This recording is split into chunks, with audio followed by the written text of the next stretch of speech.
Welcome back to the Platform Skate Podcast. Today we got Gavin. I actually don't know your last name. Barrett. Barrett? Yeah. Gavin Barrett. Yeah, from Scam Skate, which we love to support around here, and so we're happy to have you on and hear about what you guys are up to, what you've done, and where you've come from. It's so good to have you. Thanks for coming out and being on this episode with us. I'm very honored to be here. So you are from Portage then? Yeah, I moved to Portage in 99. Oh, okay. Yeah. Where were you from before then? Well, I was actually, I mean, it's not that important, but Okay.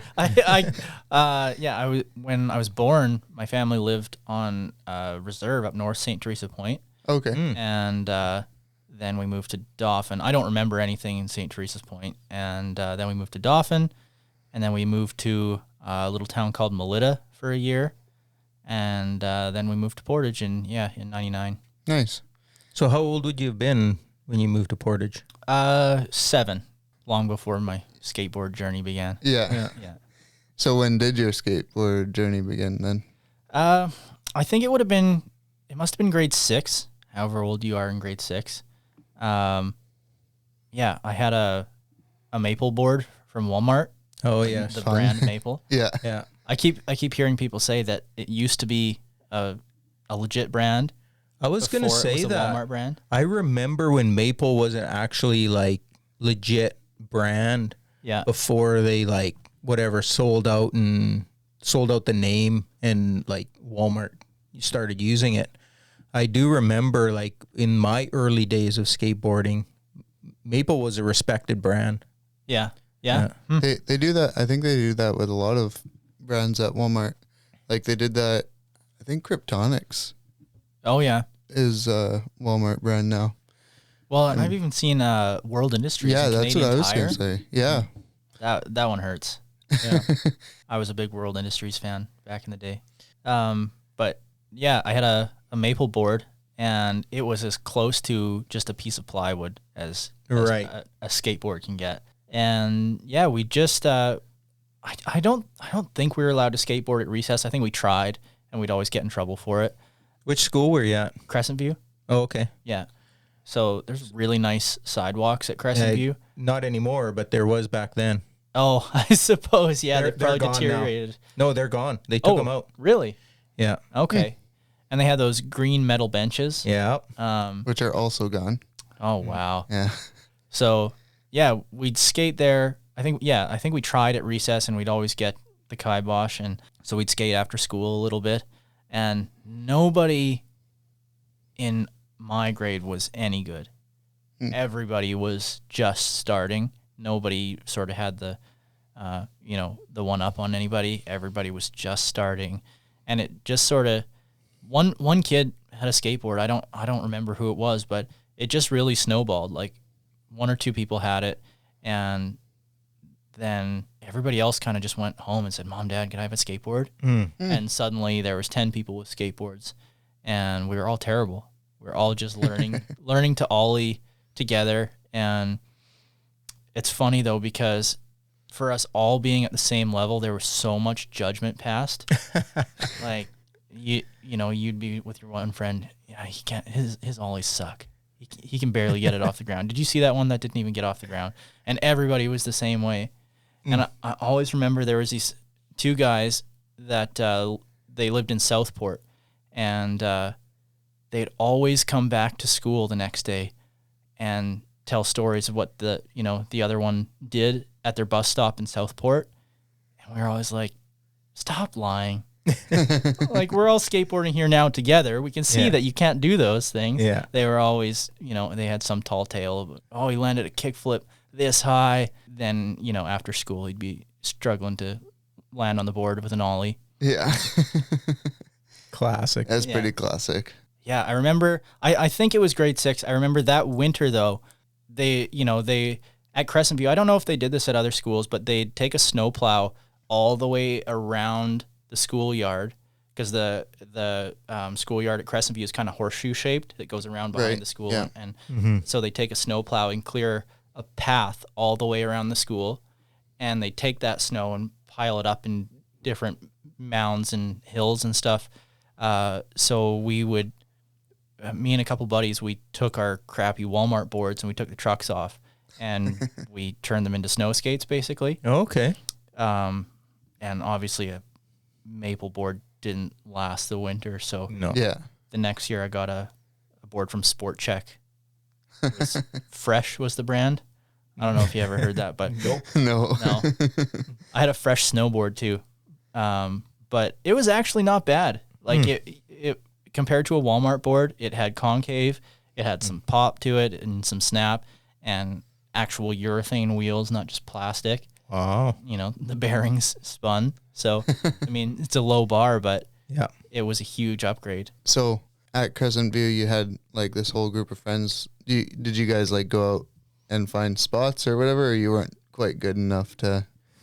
Yeah, we didn't go out and find spots, but we try all the different spots at Crescent View. Right. So, yeah, I remember there being quite a few spots to skate there. There still is a few. Yeah, there's that sort of big concrete pad near the front entrance. Right. That was always fun. It was, took a while to be able to pop up onto there. Yeah. And then, you get onto there and it's like, oh, do I want to drop off the other side? It's a little bit higher. Yeah. And so you got to work up the courage to not only pop on, but then pop off after. Sometimes we just skate off of, there's that sort of concrete barrier between the parking lot and the asphalt area by that concrete block. I don't know if you know what I'm talking about. It's where the Yeah. flagpole is. It's Yeah, probably, like I a don't know. planter Oh, thing yeah. or It's something. like 3 feet high or something. It's like that. it's just a wall, right? Yeah, Like yeah. that's all it is. Yeah. Yeah, but it's wide enough that you could go up there and we, skate down to the end and drop off the side or something Yeah, like yeah. that. But yeah, I don't ever remember at that point, I don't think we ever skated anywhere else besides our driveways, Right. That bank on the backside too was always so much fun, right? Yeah, that was a lot of fun. That wasn't there at that time. Oh, really? Yeah, it would have been, a year after that or something like that. It appeared during that time, but it wasn't there originally. It was just a dirt patch. Okay. Yeah, it would have been a really cool gap. Yeah. When it was a dirt patch, if Yeah, anybody, for sure. I don't think anybody ever skated it, but that would have been cool. I wonder why they put the cement there, like the bank. Maybe just because it was dirt and wouldn't grow anything else there, maybe. Maybe. Yeah, I don't and know. I think And the just to, sidewalk was there, right? So Right. just to finish off the sidewalk, I Yeah. think. Yeah. Now there's no sidewalk. It's Yeah. just the bank now. Yeah. Huh. Yeah. Yeah. And like when the sidewalk was there, speaking of gapping it, I remember guys trying to gap the bank Oh yeah, from the sidewalk. Yeah. Any Remember any- successful? yeah. I don't remember if anyone landed it. I just remember guys trying. I'm That's a sure big- somebody did, but that's a I big just don't gap. remember who. Yeah, and it's not that high, right? Like it's Yeah. Yeah. It's you pretty need a lot long, of speed yeah. to yeah, clear it. yeah. I mean, Portage doesn't have a lot of cool spots. No. It's true. I mean, it'd still be cool with the bank there, but as a a dirt gap or a grass gap, that would have been Yeah. an awesome spot. Mm-hmm. I also remember a couple of the older guys back then skating in the basketball courts there. I don't know if they're still there, but there were some brown benches in the back. I have very vivid memories of guys skating those brown benches, and they were so much better than us. It was a shame. There was a couple of guys. I mean, we're all still so young, but so it's not as important back then, but they were pretty good. Like a few of them had some really gnarly pop, and they were doing nose grinds on the benches and stuff, and that would all be junior high still. Okay. So You don't remember who though, eh? I do, yeah. Mark DiDio, I think that was his name. Jared Holmes. Oh, okay, yeah. He was pretty good. Yeah, that's all I remember. I know there was a couple more, but they were really good for their age. Yeah. But a couple of them, I don't know how long Jared kept skating, but like that Mark guy, I don't think he even skated into high school. I'm not sure, but yeah, they didn't stick with it. There was a lot of potential there, but Yeah, I think Jared did for a while yet. yeah, Yeah, I think he did into high school, yeah. if I remember correctly, yeah. I remember snowboarding with him a couple of times. Mm-hmm. I don't remember seeing him skate after that, but yeah, it's possible. Yeah, I feel like Crescent View is a good spot in terms of skate spots though compared to some of the other schools. Definitely, yeah, it's definitely got more spots than the other schools, which is interesting because I feel like most skaters in Portage have come out of La Vérendrye. Oh, yeah. Yeah, that's what we've talked about on a few episodes. Is a lot of them came out of like the North End. Yeah, North End was a breeding ground for skaters. So it was interesting to hear you talk about Crescent View like that, because most people that I talk to, they've come out of La Vérendrye. Yeah, For sure. And there was a big scene of guys, even though there's like nothing to skate there compared to Crescent View. I wonder if that had anything to do with like proximity to the platform and Campbell's Soup, or if it was just coincidence, or Yeah, it's a good question. there's I've less wondered to that do myself. there, you know? Yeah. I mean, it's a small town, but still, if there's less to do in your neighborhood, then drive you to pick up other things. Yeah, and maybe it's just like even partly the demographic where like Crescent View, a lot of the kids that go there probably come from homes where they can afford to be in hockey and on all those things. For sure. Yeah. I don't know. I'm not gonna pretend to know all that stuff, but I wonder if that's part of it. yeah. I'm sure it has something to do with it. Yeah. Yeah. And so after that, how old were you when you got your first real board? I think I probably had a new board. I had that fresh board probably for about a year and a half. It was a good board, but it just started chipping and falling apart. And then me and a buddy of mine, we both ordered World Industries completes off of eBay. Oh. Yeah, got brand new completes, and I don't really remember the situation at that time, like, because eBay is usually for used things, you know, I think. Yeah, back in now it isn't so much, but back in the early days it definitely was. For sure. Yeah, and yeah, my buddy Brent Schellenberg, do you know Brent? Yep. Yeah. Yeah, he found a seller on eBay selling brand new World Industries completes, and so we each ordered one. His actually turned out to be a mini. Okay. Didn't realize it when he ordered it, but he skated the crap out of that thing. Yeah. And he actually learned some tricks that he wouldn't probably have learned on a regular size deck. But yeah, that was, so I can count pretty much all the boards that I've had up until we opened the shop, because it was not very many. That World Industries complete was the last real deck I had until we opened the shop. Really? Yeah. Wow. Oh, wow. It was, I was never, I'm going to sell myself out here. I was never a skate rat. Like, I was into everything. Like, I loved mountain biking, snowboarding. I loved snowboarding. And in the summers, I would wakeboard, and I did the water ski club in Portage when that was a thing. And then I played sports at school. And so I was never, I skateboarded, but I was never like the skate rat. That was my thing that, you know, I had to do every day.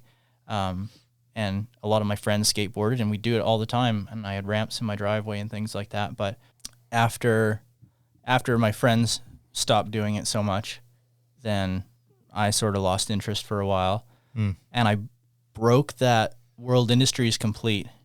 And it was the stupidest thing. It wasn't even skateboarding. I was just out cruising around one day, and I got a phone call that made me angry, and I just focused it just because I was angry. And then it was years after that before I got another board. I just borrow people's boards. Like, we'd go, there'd be a session at the PCI manual pads or something like that, a skate night or whatever. And yeah, I just sort of trade off with somebody, go, you know, take a couple of runs at the mani pad, and then let them go for a couple runs. And I just got by like that for a long time. And Interesting. yeah, then I did get a cruiser board in probably grade 11. And then, yeah, I even when we had the little shop on Scotland Avenue where we had your old mini ramp there, we just always had enough boards kicking around. Right. Like, we had a bunch of extras just for whoever to ride. And I guess I didn't need one. No. I probably should have had one, but yeah, I still remember setting up my first one at the shop on Graham. That's hey, if you can get away without spending money on boards. Yeah, I That's guess. true. People's- Yeah. I'm starting to think now I should just start mooching off people. And I mean, like I said, like a lot of my friends were getting out of skating at the time, and so I didn't really have anybody to skate with. Right. And I wasn't. I was sort of on the fringes of like the skate night crowd. Mm-hmm. Like I knew a lot of the guys, Yeah. but I wasn't really part of that scene.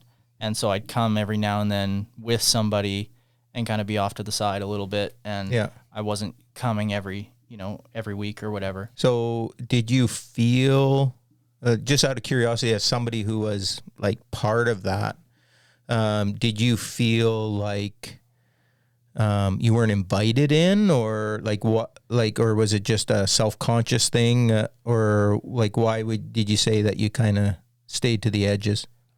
Yeah, it's definitely me. I did feel uninvited, but that's just how I always am.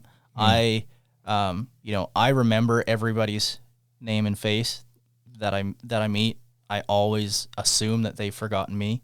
Oh, okay. You know, so that's actually something I kind of wanted to ask you, was like how aware you were of me back then, because I was hanging around with some of the guys, Right. and skating at skate night sometimes, but yeah, I've always been that way. I just sort of assume that somebody doesn't know who I am, Right. or that I am not close enough with the crew to hang. You know? Mm. Yeah, I mean, it's probably a little bit of both, right? And it's unfortunate because that's definitely, like, I know Raleigh and I now, when we have guys that kind of fringe, it's like, how much do you like push them to come into the circle, and how much do you give them the space to kind of be at the edge if that's where they're most comfortable? It's not always an easy thing. To answer your question, yeah, I think the way you describe yourself is the way I remembered it as well. Like, I knew who you were, Yeah. but you weren't like the regular guy. And so, yeah, like I think we were always happy to have you around, but because like you weren't like one of the guys that was in there, and I don't even know how to say it, but you definitely weren't invisible, but you weren't always there. Yeah. Right? Yeah. So yeah, in that way. And there was like probably, we had a number of guys that were like that in those days. And it was always like, the bigger the crew we had, the more everyone was hyped.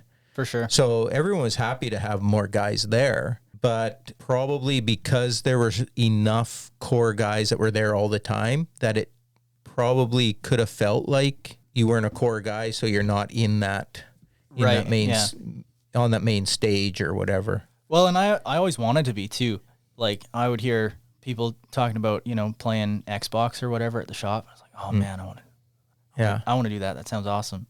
I always wanted to have Nomis clothing. Oh, okay. Because you had Nomis at the shop, and Yeah. every time I'd see somebody with a new Nomis hoodie or something, I'd be like, oh man, like they're tight with Steve. They're tight with all the guys at the shop. Yeah. And I wanted to be one of those guys, but I'm so self-conscious. Like, I'm my own worst enemy in that way. And I just always assume that I'm not cool enough, or I'm not tight enough with the other guys. Like, I might be, like I was really close friends with Joel. Yeah. Like, is that enough? Like, am I just tagging along as Joel's friend, or am I close enough with the other guys? I'm so in my head that way. Yeah. Yeah, it's too bad. And it's like, as you're saying that, I'm thinking, oh, if we could only go back and do it better, right? And make sure that people all felt like they were like part of the inner circle and welcome. And you don't know, right? You don't. Yeah. You just see this kid skating off to the side, and I've had that too, where I've sort of wondered if that kid's gonna come over and engage a little bit more, and then all of a sudden he's leaving. Yeah. And I'm like, oh shoot, I should have. Yeah. You also don't want to make people uncomfortable, which is That too, is what I have a struggle with, is like this kid shows up to skate at the park, and I'm like, do I go to talk to him, or does he just want to hang out by himself? Like, Yeah. you know, he might be like, if I like, I mean, I'm not good in any way, but sometimes like if I'm a little bit better than some kid and I do a trick, I'm like, well, I don't want to like intimidate him and then go and talk to him, and you know, now you're scaring people off. But Yeah. I don't know. I think for the most part, going and just like randomly talking to somebody, usually it ends up pretty well. So Yeah. I think one thing I try to do when we could have skate nights at the shop before all this, like I said, I remember everybody's name and face. And so if I saw somebody come in that only been there once or twice or something, but I knew their name, I just say, you know, hey, what's up? You know, what's up, Tim, or whatever. right. Yeah, exactly. And and not make anything of it, you know, just say hi and address them by name. Like you guys were talking about that on another podcast, like just being known, having somebody know your name really makes you feel included and just part of something, or welcome at the very least. Yeah. And so that's what I always try to do, just let them know that, you know, I recognize them and know their name. Because that's, for me, that's probably all it would have taken when I was young, you know, for somebody to just, hey, Gavin, what's up? I remember one of my memories from Campbell's Soup is I went there one day and I had these brand new, I think they were Vans, and they were kind of ugly. They were these like brown suede shoes, like poop brown, and they were the comfiest shoes ever. But my parents didn't like buying me like full price skate shoes. Right. They buy me skate shoes because I insisted on it, but I had to pick from what was on sale. And so I found these Vans that were like super comfy, but just the ugliest shoes ever. And of course I was just all in my head about it going to the skate park. I was like, are these shoes stupid? Like, are the older guys gonna, like, what are they gonna think of my shoes? And like, are they too new? Like, do I have to skate them before I go to the park and stuff like that? And I remember being up on the mini on one side, and there was an older dude on the other side. He's like, nice shoes, man. I'm in. Yeah. Like, Yeah. That was the biggest relief Oh, that's ever. awesome. And just Wow. like, that was the coolest thing. Yeah. Such a simple little gesture like For that. sure. But Yeah. It goes a long way. yeah. Yeah, that's a great story. Unfortunately, that didn't happen enough for you at skate nights or whatever. You know, like I wish that would have happened to you more often, so that you would have felt more part of it. I mean, we can't go back now, but Now you're in a situation where you can be that guy that includes those people. Yeah, for sure. And I hope that I do. But even still, even in my own shop, I'm still kind of the guy that's like, these kids are all way better than me. You know, like, am I cool enough to be here?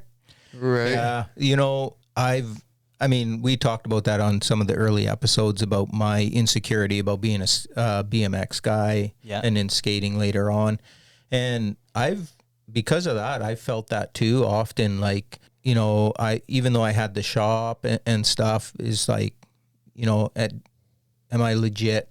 Yeah. Because these guys are legit, and you know, I'm a BMX dude, and so yeah, I understand that thinking in the back of your head, for sure. But I just also wanted to comment that I love how you've turned that around, like just that wanting to be known and making sure guys in your shop are known. And that's one of the things I've always appreciated about Scam, is that guys that maybe don't feel like they fit into the scene with some of the big shops really find a place with you guys. And that's one thing I've always appreciated, is that everyone is welcome there. And so taking something negative from your past and making it into a positive thing with your business is amazing. I think that's the whole reason we're still around. Yeah. I think that's our entire demographic, is people who don't feel like they connect with the other shops, and maybe we're looking for something else, or a different segment of the community. Maybe not a different community, but just a different segment of it. I feel like that's sort of our niche, and and that's why it works. And it works well. But we do have an awesome community. It's just, I feel like we're sort of self-regulating. Like, people know whether or not they belong, and not in a bad way. Like, in the way that I've noticed people come into skate nights, and they'll come every now and then, and they don't really interact with people too much. Maybe not as friendly as some of the other people, or as, uplifting to the other skaters or whatever. They just kind of come because it's a place to skate that's not the edge. Right. And those people never hang around. They come for a couple of sessions, and then they don't come back. Or they'll come back, once or twice the next winter. But a lot of people who do connect, who are, they don't even have to be outgoing, but good people, just friendly people, uplifting people, always seem to come back. And our community has just sort of snowballed that way. Yeah. And it's been awesome because, like I said, it's sort of self-regulating. Like, it seems like only the good ones stay. And we've never really had an issue where we've had, somebody coming back every skate night, every week, and we didn't want them there. Like, they were, treating other people badly or whatever. Anybody who acts that way just realizes that this is not the place for that. Yeah. I think it's like how you're saying your shop is very, like, you include people a lot. Well, even having a skate night, like, there's not a lot of shops that do that in general. Right. That I've heard of anyway. But, like, yeah, just like even having the ramp in the back, and then you guys like head to different parks and stuff too, right? In the summer sometimes. Yeah. We used to go out and cruise the streets too, and hit up street spots. But then the gang just got too big. Oh yeah. We had a couple of nights. I don't think it was last summer, but probably the summer before, where we go to a street spot and there was like 20 plus people skating the same spot. It's like, this is heat. Yeah. Like, how are we not getting kicked out right now? Yeah, exactly. Yeah. But, skate night, I think we have you to thank for that, Steve. Like, that was kind of a seed that was sown here in Portage. And, like, I feel like we took a lot of our vibes from the scene that you created with the platform. Like, it was just, that's what we came up in, and that's what felt good. That's what felt right. So that's kind of how we wanted our shop to be. That's why it feels so good being there. So we've talked about the shop quite a bit. So I guess I kind of want to know a bit more of the history of the shop. I've heard a little bit of it, but not a lot. So it's you and Joel Baker. Yeah. That have started it. And so how did that come about? Like, when did you guys go? You didn't go to school together, did you? We went to high school together. Oh, okay. Yeah, we met.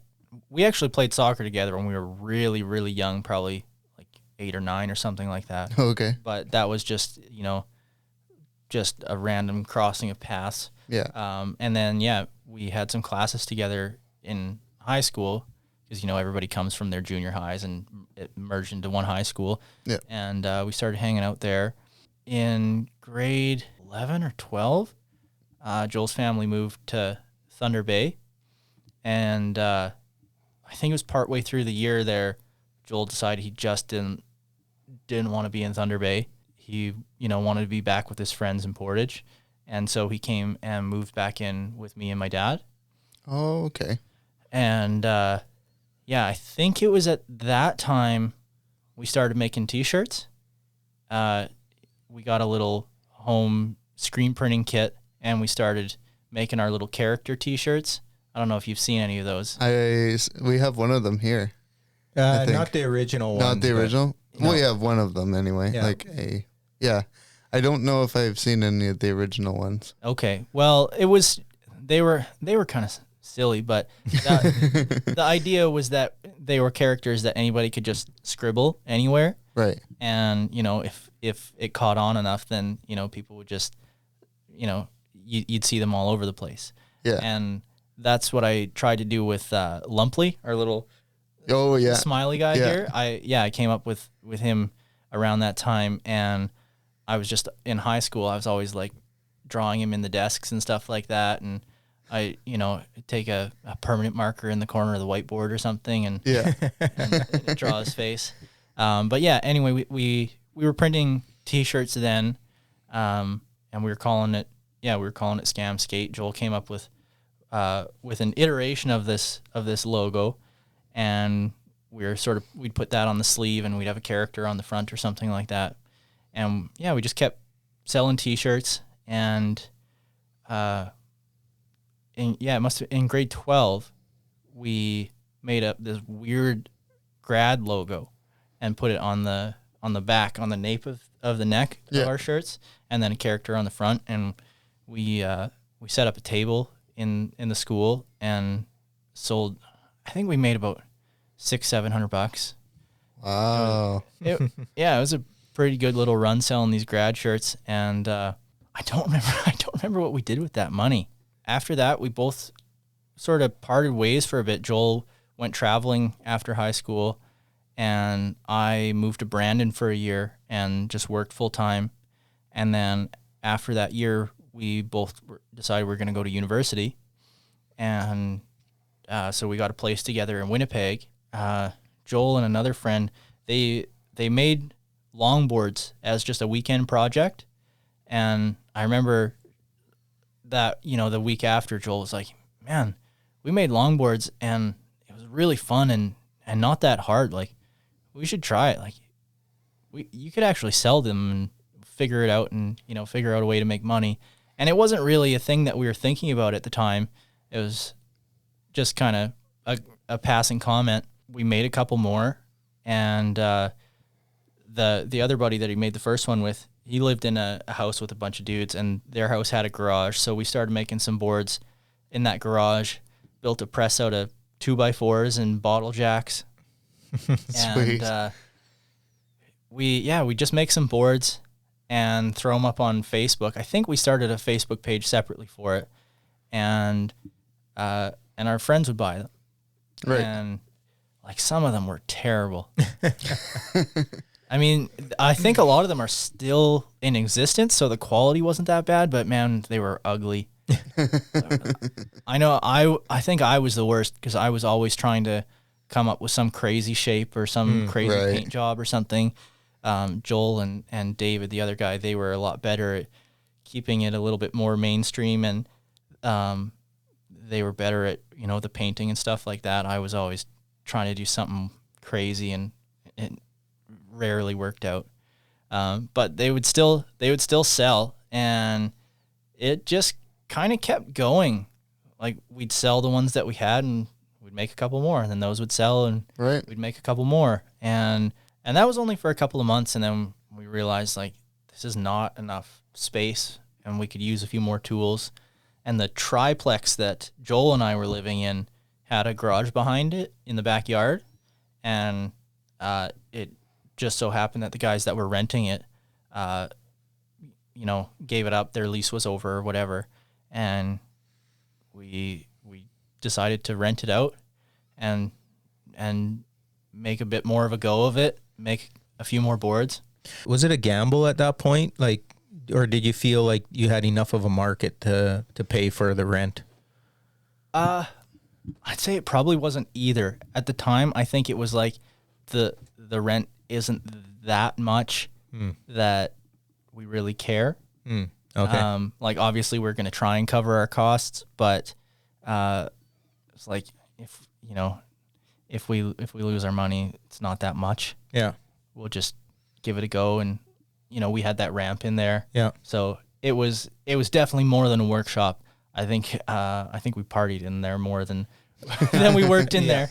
But yeah, it snowballed from there. Again, we just kept making more boards, and people kept buying them until eventually that wasn't enough. That garage holds a lot of memories. That was, I think that was really the beginning of our little community and our vibes. I was going to say that was really the formative years of the identity of Scam, right? Yeah. Yeah. Were you ever at that shop? Yeah. Yeah? Yeah. I spent a little bit of time there. Yeah. Yeah. We also decided at that point, if we were going to try to make a go of it and sell boards, that we needed something as backup to supplement the income, like a startup amateur skateboard, longboard manufacturing company in a city with 8 months of winter every year is not a very fiscally responsible decision. Yeah. So yeah, we wanted to, we bought some used screen printing equipment and decided that would be our supplemental income if we were going to make a go of it, and we needed a large enough space to have that and a little bit of retail and a little bit of manufacturing. So because you were still doing t-shirts prior to that, right? Like just Scam stuff. Was that happening still on the little home screen kit, or had you upgraded? So we actually did, I think 2 orders of shirts that we didn't print ourselves. Oh, okay. Yeah, I remember going to the one on Graham. Like, so how long were you guys in that spot? I think we did 2.5 years there. Oh, okay. Yeah. So it wasn't that long. No, it seemed like a really long time. Yeah. It was it was an exhausting 2.5 years. Like, Yeah. Yeah. we squeezed a lot into that time for sure. Yeah. Yeah, there was, I mean, I remember in the early days we were just trying to gain traction, and so we did, I think our first summer at Graham, and maybe the second one too, we did a ton of events, and it was it was every other weekend in the summer. Yeah. And it was just too much. We were also working 6 days a week at the shop, and then sometimes working late, sometimes working Sundays, and then doing an event every 2 weeks. It was a lot. Yeah. Joel was always there. Yeah. He was always there. Yeah. Yeah. He even slept on the couch there for a while. It's funny to think about now, but we have more than one person live on that couch. We had a buddy who was going through some hard times at home, and he asked if he could crash on the couch for a couple of nights, and we said of course, absolutely, and he just stayed, and we were okay with it. Like, he was a pretty chill house guest. Yeah. I think he was there for something like 6 months.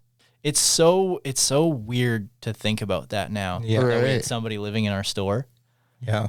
I was going to say this whole like inclusion thing that you have going on is a little excessive. Yeah.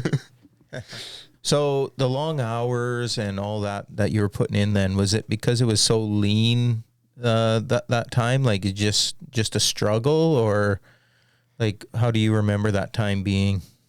I suppose. I mean, it was definitely lean. Like, it was a real ramen noodles diet for sure. Like, I had a drawer full of ramen noodles in my desk.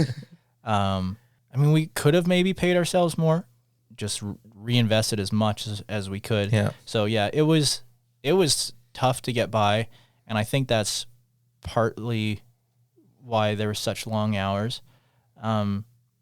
That's a really funny thing to think about too, because looking back at the workload that we had back then with the skills that we have now, it would have been a couple hours, Yeah. But back then it took all day and then some Yeah. to do the same amount of work.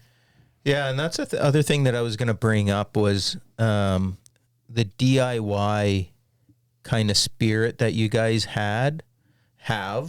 still do, that just fits so well into the skate culture, right? Like, because skate culture is so DIY, and that's the way you guys, like, as I got to be an observer of you guys right from the start, and kind of being somebody that kind of cheered you guys on from a distance. I was always so impressed that, like, you didn't just, like, whatever, hire somebody to come in and do something. No, you guys you'd figure out how to do it yourself, and you do it. For sure.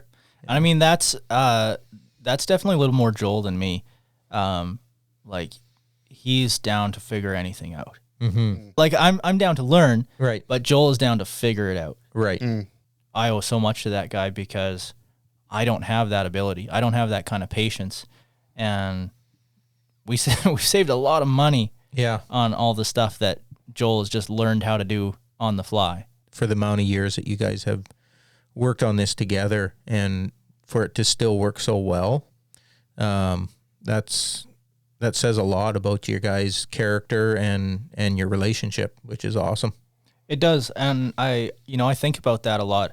One thing I notice is that we very rarely have disagreements.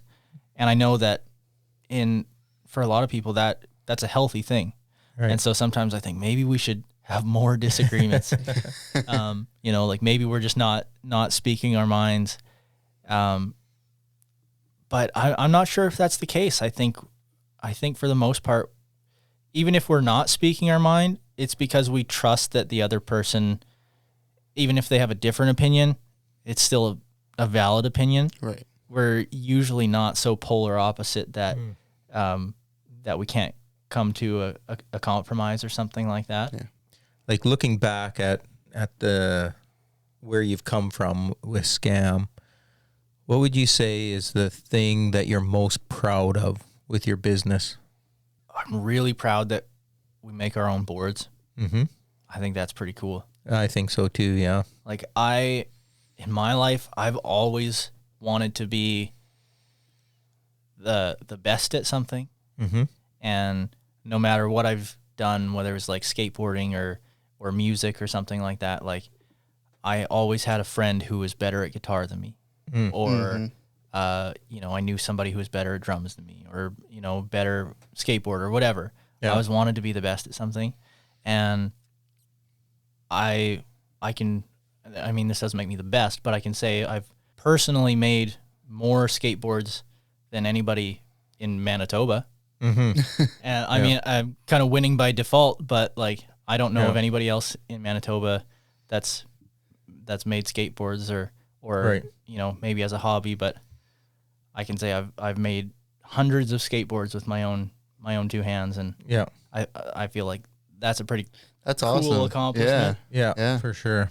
And I just love on last Thursday I went skating with Cody at this little DIY spot, and when we got there were some guys already skating, and one of them was skating a Scam deck, and that's the coolest feeling in the world.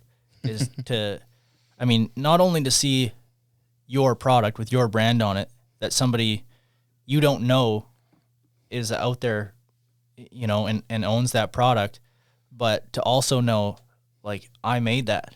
So anytime I see one out in the wild, I'm like, Yeah. I cut that, or I pressed that, or I sanded that, or. We love seeing your stuff out there too. And, over the years we've sold your boards here, and now you're making our shop boards, which we love. Raleigh doesn't like the shape, but if we're going to be honest here. Let's just throw me under the bus there. Yeah. What don't you like? The concave or the it's just a little more aggressive than I'm used to. Okay. Yeah. I don't like completely flat, but I like a little bit more mellow concave. I would have to when you break that deck, let me know. So we number all of the decks, and we actually have 2 molds now. Oh, okay. One is a little bit more mellow than the other. Okay. And so you probably have an older deck from our first mold, and the second one is a little bit more mellow. So I wonder if you'd like that a little bit more. Yeah, maybe. My first board was a Scam board, and I really liked it. I mean, I didn't really have preference. Like recently, I've gotten very picky about what I like. Oh yeah, like you're one of those. Yeah, I've finally become one of those. So I swapped going it to out. that, and for starters, like, isn't that a beautiful board? Yeah, like you guys did an awesome job with that thing. I love it. I think it's very, very beautiful. Yeah. Anyway, so he sets up the board, and I didn't set up one of them yet. I was still riding the edge board, and it hadn't broken, so I was waiting. And he sets up the platform deck from you guys, and he doesn't like the shape. So I take it because he decides he can't even skate it, so he swaps it out. I got my heel flips back with that shape.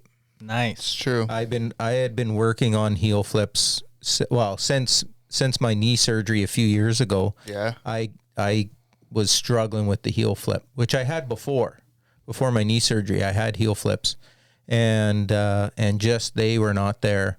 And I'd been skating edge boards for quite a while, and so then I set up that platform deck, and it was like the next skate night. I think so. I landed like four heel flips just like that. So I am crediting the Scam board for my heel flips. Nice. It's starting to get a little bit annoying in games of skate. How are your heel flips, Roland? I have never landed a heel flip. Maybe it's the board. Yeah, maybe I should switch over. No, he shouldn't, because I'm guaranteed one letter on him. Nice. You know what?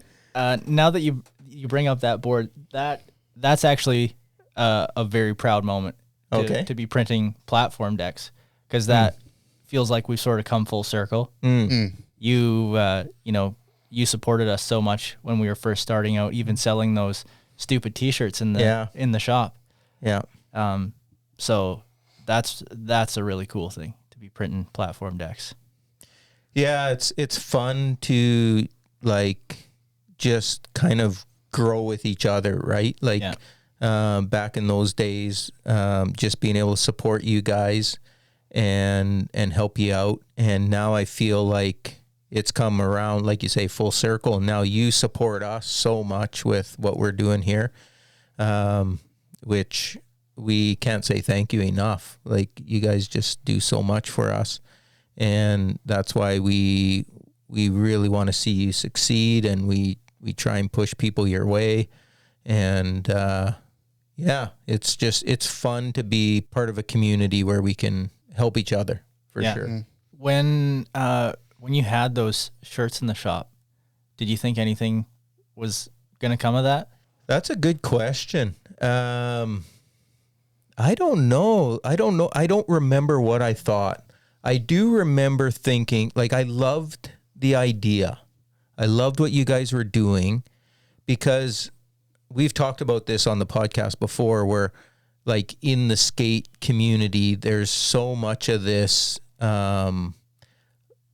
trying to, like, guys wanting to do their own t-shirt company or skate brand or whatever. Like, it's just such a thing, part of skaters, to like want to start their own brand of some kind. Anyways, all that to say that when you guys were doing it then, there were a lot of guys that were trying. We talked about Kalen. He had kind of had an idea that never happened.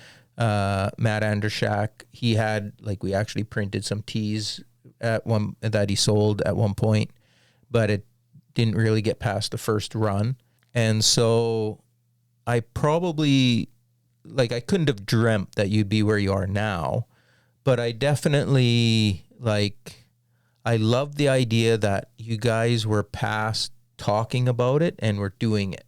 Oh yeah. And then, like you said, when you did the grad shirts and the success from that, I remember thinking, these guys actually are on to something, and it could go somewhere. Yeah.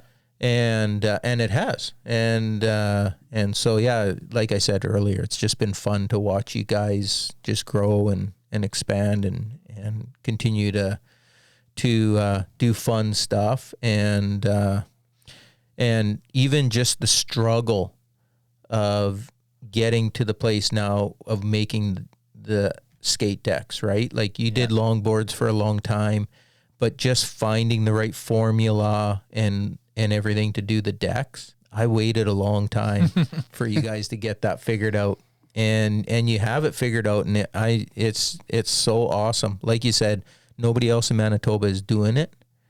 You guys are doing it. You figured it out. It's so awesome to see that, you guys are making your own stuff. You're not ordering in. I think that's so impressive. Yeah. I want to throw that question back at you. What did you ever think back then that it would be any more than just those lumpy T-shirts? So the T-shirts, I don't know if I ever thought that would be a really big thing, but we always, our dreams were always larger than life. We always had some grandiose plan. So I think I always thought we were going to do something cool, but I don't know if I thought that was going to be what it was, or if that was going to, take us to where we are now. Probably not. Yeah.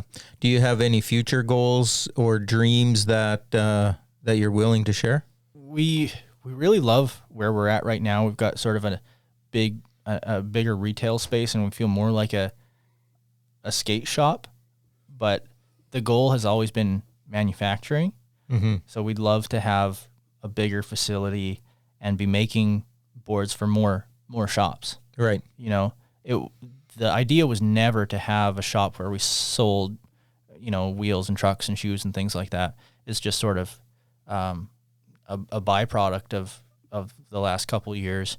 We always just wanted to have stuff to go with our boards that we made. Yeah. And it's just grown. But we always just wanted to make boards for other shops and just be a manufacturer. So buy more machines, have a bigger shop, and just make more boards. Yeah, awesome. That's the biggest goal, I think. You're not that far away, really, right? Like you're well on your way there. Yeah, it's all big leaps. That's the whole thing about owning a business is, are we ready to take the next step? Yeah. And I think that's why some businesses fail, because they just go all in on everything. They say, this is what I want, and I've got this much money, I'll throw it at the problem. And we've always sort of been like, are we ready? Is this the right time? And I feel like it's always still a risk, but we try and calculate it. And I feel like we have yet to make a decision that's really been detrimental to us. Knock on wood. Another big thing for us was it took a really, really long time for us to gain any sort of respect in the scene in Winnipeg. That took a really long time. Like, we were just this kooky longboard shop. Yep. And nobody wanted to be associated with us. Like, longboarding, to street skaters is just not cool. Yeah. And that's what we made at the time. Like, we sold skateboards, and we had other people make skate decks for us, but we made our longboards and our cruiser boards. Some people say Winnipeg is a pretty cliquey skate scene, and it definitely can be. And it took a really long time for us to sort of gain any respect. Yeah. So that was part of why it's been a slow slog. So looking back, then would you have changed that if you could do it over again and not kind of get caught in that rut of being the longboard company, or are you okay with the way it went? Personally, I'm really okay with it because I am not one of those people. Right. I think that, I just think that skating is skating, and it comes in all different forms. And I think that's part of what's awesome about it. Yeah. And plus I have no regrets about where we are now. So I wouldn't want to go back and change anything.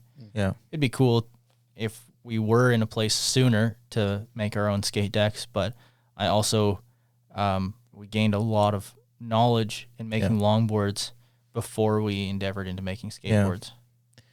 Yeah, it's interesting how there's that attitude here about longboards, because when I was working in Costa Rica, it's like you'd go to skate events and it was like longboards and skaters all together. Oh yeah. It was so interesting because there wasn't this divide between those two, which we definitely have here.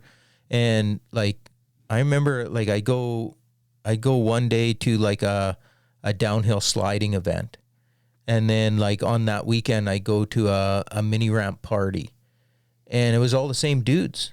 And here you wouldn't see that really. No, not at all. I wonder sometimes if in places like that, if it has something to do with the fact that they've got big hills, you know. Right. Here in Winnipeg, you mostly see people longboarding just on the bike paths and things like that. Right. You don't see so much of the downhill sliding and stuff. I mean, we do it, and there are places for it and people doing it, but you don't see it so much. Right. Whereas, like, I don't know, maybe the vibe's different out in BC or something, where dudes are ripping down big mountain roads and you can see, you know, how gnarly it is. Yeah.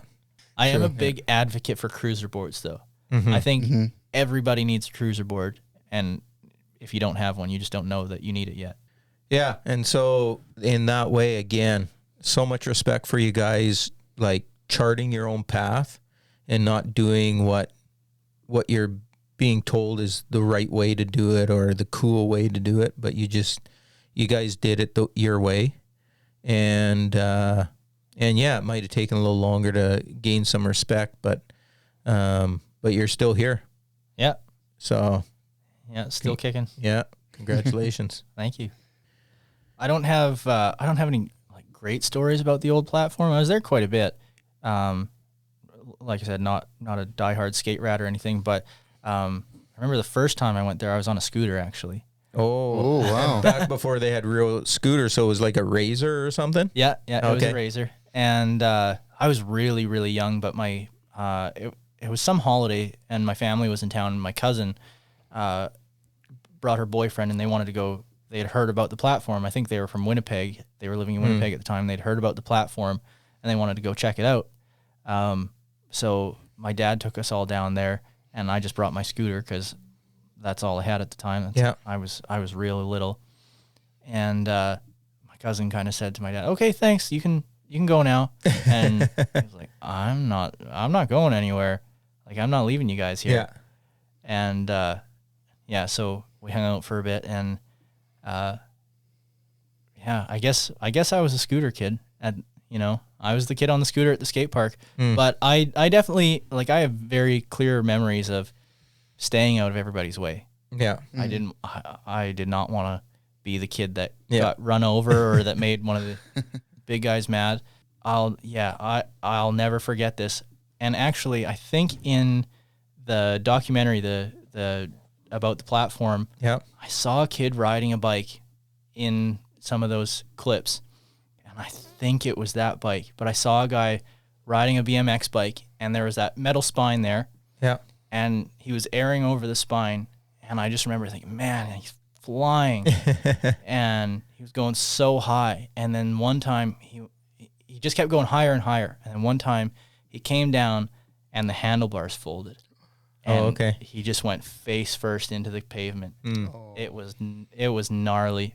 And I can't remember, but I think my dad came over and like helped him out, and it was a heavy slam. Like he was way up in the air, and then the handlebars just let go, and that was gnarly.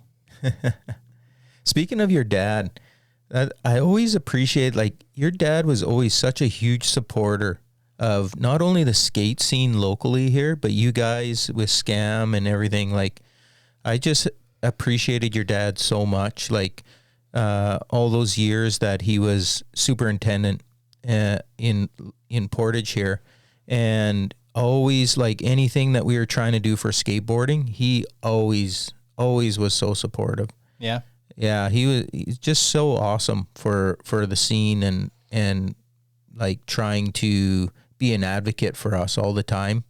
I always appreciated that, and then I always loved the way he always was wearing his Scam gear. Yeah. He was our number one fan, for sure. For sure. Like, no contest. Yeah. What an awesome guy. Well, he was always a big fan of yours too. He would always, he was always just happy with what you were doing, and he was really excited about the Campbell's Soup when that opened up, and really disappointed when it closed. Yeah. That was such a cool place. Yeah. Yeah. How much time did you spend there? More than at the platform. Yeah. Yeah.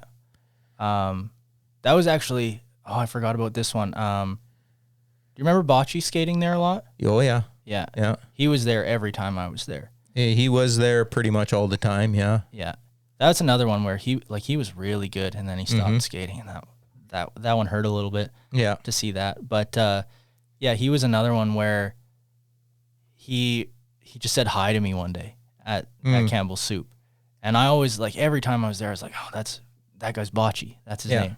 And he was shredding. And yeah, he said hi to me one day. I don't know if he said my name or anything, but I was like, cool. You know? Like, it means so much as a little kid for one of the older guys to just say hi to you. Yeah. Yeah, for sure. It's a good reminder for all of us. Yeah. Thank you a lot for coming out, Gavin. It's a pleasure. I mean, I've met you a couple times, but actually getting to know a bit of your story here in Portage and just with Scam and stuff. Yeah, it's awesome to be here. Yeah. I've heard a lot like when I was younger about Scam, and it's cool to finally get to know the guys that are behind it and to know that they're from Portage. I didn't know you guys were from Portage originally. Really? I mean, I've known for a while. Okay, yeah. But like originally I didn't. So, yeah, makes me want to support you guys even more. Awesome. And speaking of support, like our last episode that we did, and we talked about you guys and how much we appreciate you. Again, for our listeners, support these guys. They're doing awesome work, and they do a lot to support us too. And so, yeah, lots of love for them, and hopefully you guys can all give that back. Appreciate that very much. Yeah, thank you for coming out.